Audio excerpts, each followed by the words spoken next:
অসম গণ পৰিষদৰ প্ৰতিকত আমি দিবই লাগিব তেওঁলোকক 10 বছৰ আমি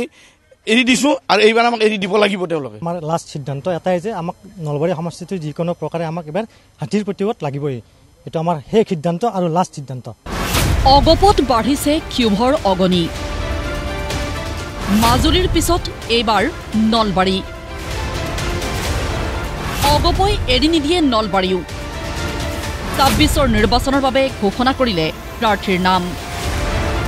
অগপৰ ভিতৰচৰাত উমি উমি জ্বলি থকা ক্ষোভৰ জুইকুৰা ক্ৰমাৎ যেন বৃদ্ধি পাইছে মাজুলীৰ পিছত এই ক্ষোভৰ এইবাৰ বহিঃপ্ৰকাশ ঘটিল নলবাৰীত অনুষ্ঠিত অগপৰ বৰ্ধিত কাৰ্যনিৰ্বাহক সভাত গ্ৰহণ কৰা হ'ল প্ৰস্তাৱ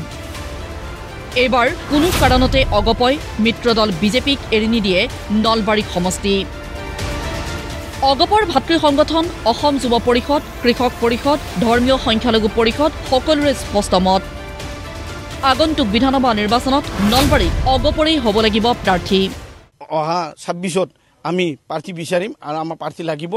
আমি সক্ৰিয়তাতে অংশগ্ৰহণ কৰিছো বিভিন্ন আঞ্চলিক 19খন আঞ্চলিক আমি গঠন কৰিছো আৰু এখন নগৰ সমিতি আৰু আমি এইবাৰ বিচাৰিছো 26ত নিৰ্বাচনত আমাক অসম গণ পৰিষদৰ হাতীৰ প্ৰতিকত ভোট দিব পাব লাগিব আৰু আমাক অসম গণ পৰিষদৰ কেণ্ডিডেট হিচাপে আমি প্ৰক্ষেপ কৰিছো 3 গৰাকী তাৰ ভিতৰত আছে সেই 3 গৰাকী দিলীপ দাস প্ৰকাশ শৰ্মা আৰু গৰিকান্ত দাস যেহেতু আমাৰ মিত্ৰতা ধৰ্ম তেখেতসকলে পালন কৰা নাই কাৰণ আমি কেৱল লাঞ্ছিত আৰু বঞ্চিত হৈছো তেখেতসকলৰ পৰা কিন্তু আমি এইবাৰ আমি এইটো বিচৰা নাই যে আমি এইবাৰ যিকোনো প্ৰকাৰে আমাৰ নলবাৰী সমষ্টিটো আমাক লাগিবই আমাৰ দলৰ সভাপতিক আমি অনুৰোধ জনাইছো যে আহি থকা নিৰ্বাচনত 2026 চনত আমি যাতে আমাৰ নলবাৰী সমষ্টিৰ সিটটো আমি অন্তত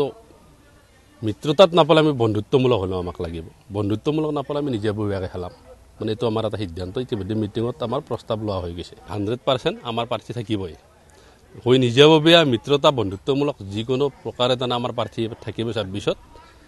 আৰু দিলীপ দাস আমাৰ কেণ্ডিডেট বিগত 10 বছৰে অগপই নলবাৰীত মিত্ৰজোঁটৰ প্ৰাৰ্থীক সমৰ্থন কৰি অহাৰ বিপৰীতে অগপৰ নেতা কৰ্মী বঞ্চিত আৰু লাঞ্ছিত হোৱাৰ অভিযোগ নলবাৰী অগপৰ কেৱল নলবাৰী আৰু মাজুলীতেই নহয়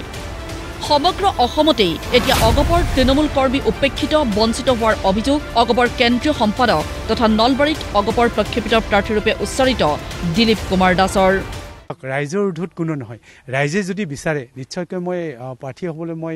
চিন্তা চৰ্চা কৰিম ৰাইজৰ উৰ্ধত আমি নহয় আমাৰ দলটোৱে ৰাইজৰ উৰ্ধত নহয় আজি সকলো অসম গণ পৰিষদ দলৰ দলীয় কৰ্মকৰ্তাসকলে অকল মাজুলীতে নহয় অসমৰ বৰাক ভেলী হওক ব্ৰহ্মপুত্ৰ ভেলী হওক ব্ৰহ্মপুত্ৰৰ পৰা আপোনাৰ শদিয়াৰ পৰাই ধুবুৰীলৈকে সকলোতে কিছু আপোনাৰ আমাৰ খবৰ আহিছে ক'ৰবাত আমাৰ দলীয় সতীৰ্থ কৰ্মকৰ্তাসকল লাঞ্ছিত হৈছে বঞ্চিত হৈছে সেইকাৰণে তেখেতসকলৰ মনৰ যিটো ভাৱ প্ৰকাশ কৰিছে এই কথা চিন্তা বতৰাবোৰ আমাৰ দলৰ কেন্দ্ৰীয় নেতৃত্বই নিশ্চয়কৈ চিন্তা চৰ্চা কৰিব মই অসম গণ পৰিষদ দলৰ জন্মলগ্নৰ পৰা এজন সেনানী হিচাপে কাম কৰি আছোঁ যোৱাটো লোকসভাৰ ইলেকশ্যনত জানে মই সম্পূৰ্ণভাৱে মোৰ চিৰদিনৰ কাৰণে মই বাওঁ ভৰিখন হেৰাব লগা আছে এই দাঁতবোৰো যদি মোৰ দেখিছে দাঁতবোৰো গুচি গৈছে এই দলটোৰ কাৰণে যদি মই শেষ বিন্দু টেষ্ট নোপোৱা থাকে দলটোক দিবলৈ মই ৰেডি সেইকাৰণে মই অন্য কথা একো নাভাবোঁ দলে যি সিদ্ধান্ত ল'ব এই দলৰ সিদ্ধান্ত মতে মই শেষ বিন্দু টেষ্ট টকালৈ দলটোৰ হকে কাম কৰি যাম এতিয়া লক্ষণীয় হ'ব অগপৰ কেন্দ্ৰীয় নেতৃত্বৰ স্থিতি অগপ নেতাকৰ্মীৰ এনে ক্ষোভ মৰিখনৰ বাবে কেন্দ্ৰীয় নেতৃত্বই কি সিদ্ধান্ত লয় তাৰ বাবে বাট চাইছে সকলোৱে নলবাৰীৰ পৰা ভিডিঅ' জাৰ্নেলিষ্ট ৰাজুৰ সহযোগত নকুল তালুকদাৰৰ ৰিপৰ্ট প্ৰতিদিন টাইম